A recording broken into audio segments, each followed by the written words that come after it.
It was March 15th, 1970, and Eric Clapton was sitting in the green room of NBC's Burbank studios, nervously tuning his guitar and trying to calm the butterflies in his stomach.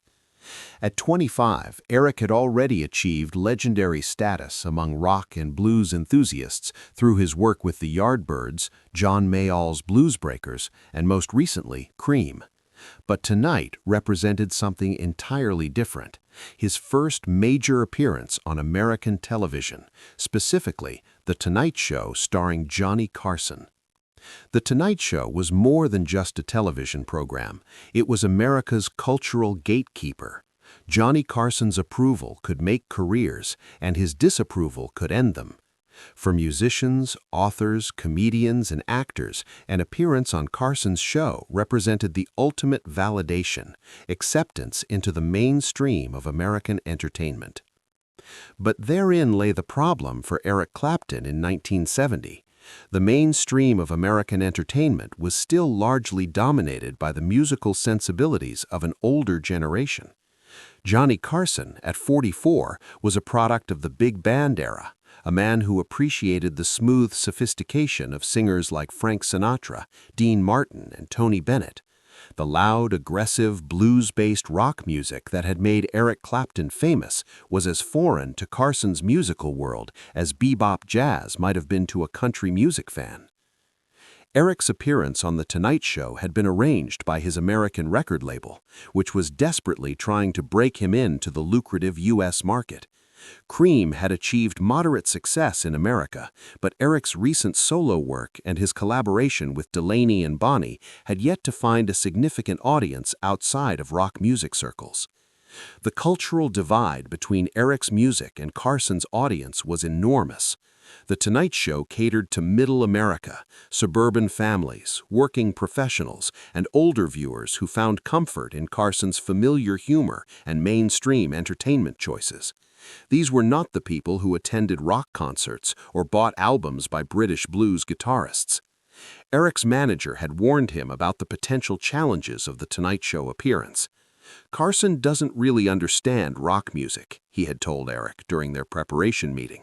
"He's going to be polite, but don't expect him to be enthusiastic. Just play well, be respectful, and try not to be too loud."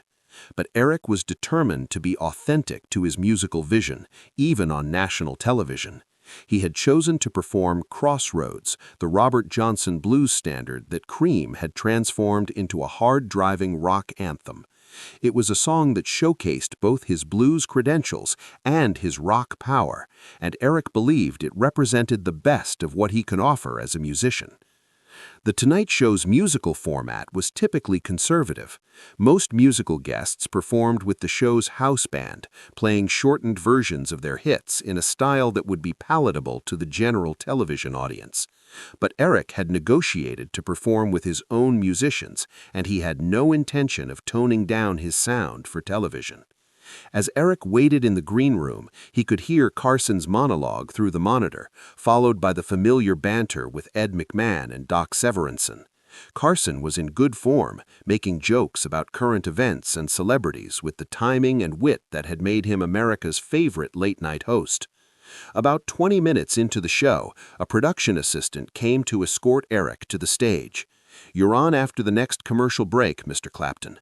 Mr. Carson will introduce you. You'll do your song, and then he'll have you over to the desk for a brief chat." Eric nodded, picked up his Fender Stratocaster, and followed the assistant through the maze of cables, cameras, and crew members that made up the backstage area of The Tonight Show. As Eric took his position on the small stage area where musical guests performed, he could see Johnny Carson at his desk, shuffling through his index cards and preparing for the introduction. Carson glanced over at Eric and his equipment setup, and Eric caught a fleeting expression of skepticism on the host's face. When the show returned from commercial, Carson turned to the audience with his characteristic smile and easy manner. "Ladies and gentlemen, our next guest is a young man from England who's been making quite a name for himself in the world of rock music. He was with a group called Cream, and now he's pursuing a solo career. Please welcome Eric Clapton." The audience applauded politely as Eric stepped up to his microphone. He could sense immediately that this was not his typical audience. These were not the enthusiastic rock fans who packed concert halls and screamed during guitar solos. These were middle-class Americans who were curious but cautious about this young British musician they'd never heard of. Eric launched into Crossroads with the power and intensity that had made the song a signature piece for Cream. His guitar tone was loud and aggressive, his playing was technically brilliant and emotionally charged, and his small backing band provided a driving rhythm that transformed the Tonight Show stage into something resembling a rock concert venue. But as Eric played, he began to notice the audience's reaction, or rather the lack of reaction. Instead of the enthusiasm he was accustomed to, he saw confused faces, uncomfortable body language, and the kind of polite but distant attention that suggested people were waiting for the performance to end. More significantly, Eric could see Johnny Carson's reaction. The host was sitting at his desk with an expression that mixed bewilderment with barely concealed disapproval. Carson's face showed the kind of strained politeness that he typically reserved for acts that he didn't understand or appreciate.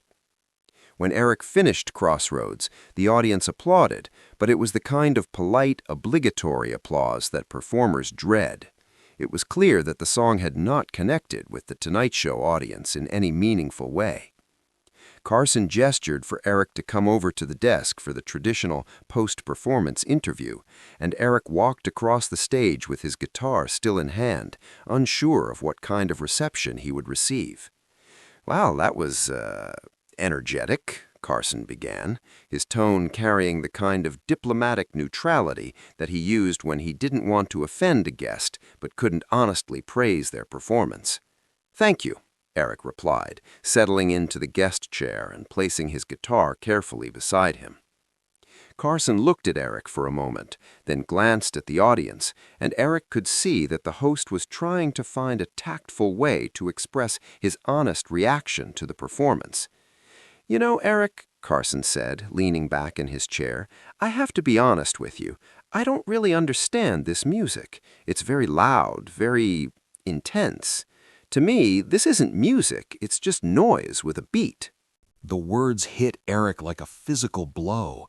Carson had just dismissed his entire artistic identity on national television in front of millions of viewers with a casual observation that reduced Eric's life's work to noise with a beat. The audience was dead silent, sensing the tension that had suddenly developed between the host and his guest. Ed McMahon looked uncomfortable, and even Doc Severinsen seemed to be paying closer attention than usual. Eric felt a surge of anger and hurt, but he also recognized that this was a moment that would define not just his appearance on The Tonight Show, but potentially his entire career in America.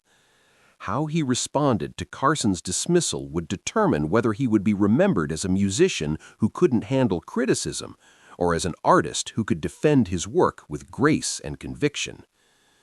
"Mr. Carson," Eric said, his voice steady but carrying an edge of challenge, "I understand that my music might be different from what you're used to hearing on your show, but I wonder if you'd be willing to let me show you another side of what I do."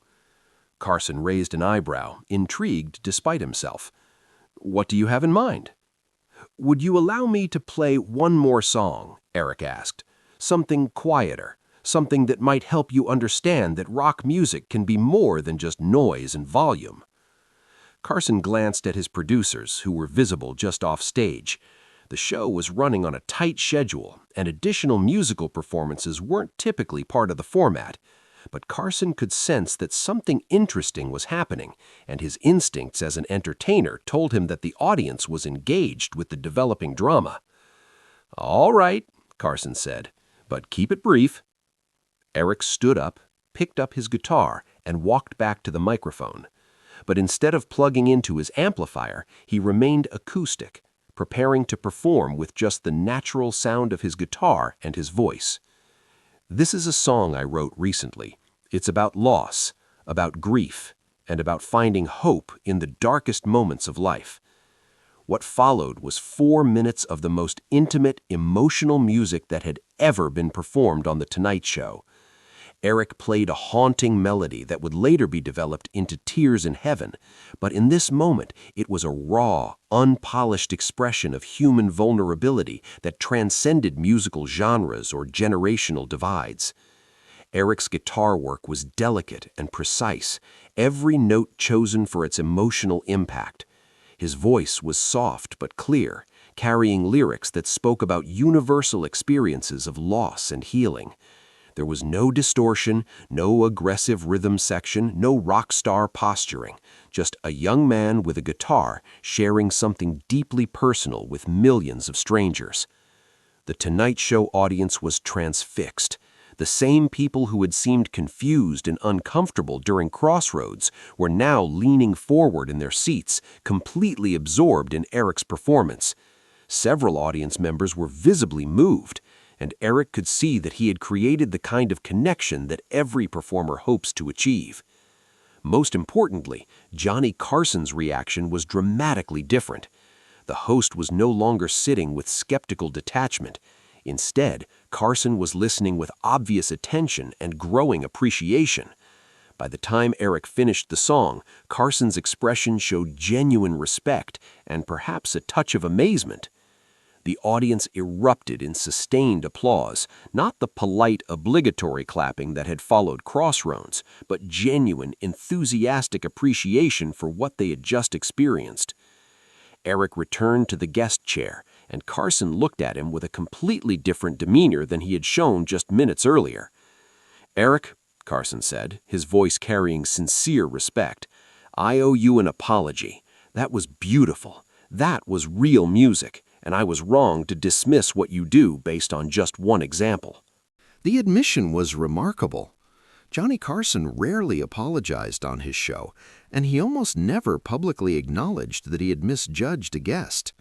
But Eric's second performance had completely changed Carson's perspective, and the host was professional enough and secure enough in his position to admit his mistake. "You know," Carson continued, "I think I understand now that rock music, good rock music, is much more complex and varied than I realized. You've got real talent, and I'm sorry I didn't recognize it immediately." Eric accepted Carson's apology graciously, and the remainder of the interview proceeded with a warmth and mutual respect that it seemed impossible just minutes earlier. Carson asked thoughtful questions about Eric's musical influences, his songwriting process, and his approach to different styles of music. The Tonight Show appearance became a turning point in Eric Clapton's American career. The combination of Carson's initial dismissal and Eric's powerful response created a narrative that resonated with viewers across the country. Music fans appreciated Eric's willingness to defend his art, while mainstream audiences were moved by his ability to connect with them emotionally. In the immediate aftermath of the broadcast, NBC's switchboard was flooded with calls from viewers who had been affected by Eric's performance. Many callers specifically mentioned how the acoustic song had moved them to tears, while others praised Carson for his gracious apology. The show's producers later said it was one of the strongest audience responses they had ever received for a musical performance. Music industry executives took notice of the unprecedented reaction. Within a week of the broadcast, Eric's management was fielding offers from major venues across the United States that had previously shown little interest in booking him. The Ed Sullivan Theater, which had been hesitant to book rock acts after some negative experiences, reached out to discuss a possible appearance. Record stores across America reported dramatic increases in Eric Clapton album sales, with many customers specifically asking for music by the guy who was on Carson. Radio programmers who had been reluctant to play Eric's music suddenly found themselves fielding requests from listeners who had discovered him through the Tonight Show appearance. The performance also sparked broader conversations about the relationship between rock music and mainstream media. Television producers began to recognize that rock musicians could be compelling television guests when given the opportunity to showcase their versatility and depth. Johnny Carson, for his part, became one of Eric's most vocal supporters in American media. He invited Eric back to The Tonight Show multiple times over the following years, and he would often reference their first encounter as an example of how preconceptions could prevent people from appreciating great art. In his private conversations with other entertainment industry figures, Carson frequently cited the Eric Clapton incident as a moment that had taught him to be more open-minded about musical genres he didn't immediately understand. The incident also influenced how other talk show hosts approached rock and pop musicians. Dick Cavett, Carson's main competitor, began actively seeking out rock artists for in-depth interviews, recognizing that there was a substantial audience interested in hearing these musicians discuss their craft seriously. The incident also had broader implications for how rock music was perceived and presented on American television. Other hosts and producers recognized that dismissing rock music as just noise was not only unfair to the artists, but also a missed opportunity to connect with younger audiences who were increasingly important to television's commercial success. Years later, when music historians and critics discussed the key moments in the acceptance of rock music by mainstream American culture, Eric's Tonight Show appearance was often cited as a pivotal event. It demonstrated that rock musicians could be articulate, versatile, and emotionally sophisticated, not just loud and rebellious. For Eric personally, the experience taught him important lessons about artistic communication and the value of versatility as a performer. He learned that defending his music didn't require aggression or confrontation, but rather the ability to show skeptics different aspects of his artistic vision. The Tonight Show performance also established a template that Eric would use throughout his career when facing skeptical audiences or critics. Rather than arguing about the validity of his musical choices, he learned to let his music speak for itself, often by demonstrating the range and depth of his abilities. Music schools and universities began using footage of Eric's Tonight Show appearance in their courses on performance and artist development. The incident became a case study in how musicians could effectively communicate with audiences who might not initially understand or appreciate their work.